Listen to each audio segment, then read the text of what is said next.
It is Jesus' way of coming. It is Jesus' way of making himself present. And it is Jesus' way of inviting us to welcome him who comes as a suffering Messiah.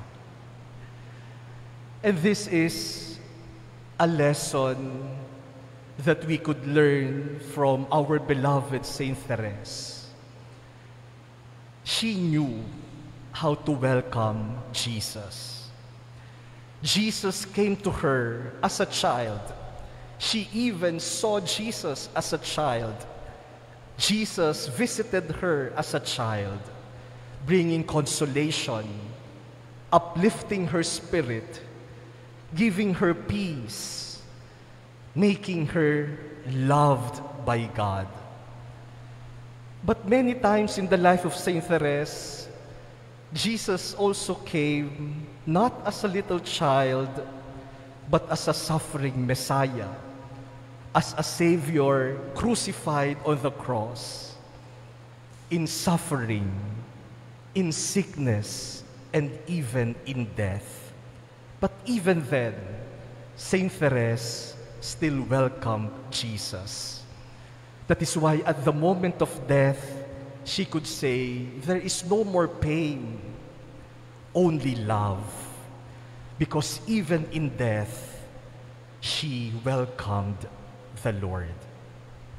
No wonder her name is Saint Therese of the Child Jesus and of the Holy Face. Jesus as a child and Jesus as a suffering Lord.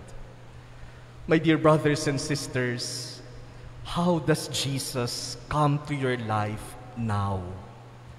Paano bang dumarating si Jesus sa iyong buhay ngayon? Dumarating ba siya bilang isang sanggol, isang bata, na binibigyan ka ng kagalakan, ng kagaanan ng buhay, ng solusyon sa problema, ng kapayapaan? O dumadating ba siya, buhat-buhat ang kanyang mabigat na krus, na inaanyayahan ka ring pasanin? Paano dumarating si Jesus sa iyong buhay ngayon?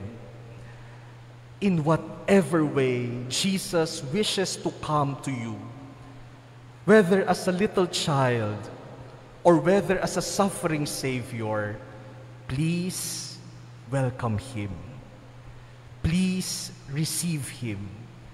For He is still the same Jesus who loves us, who saves us, and who one day will welcome us to the house of the Father.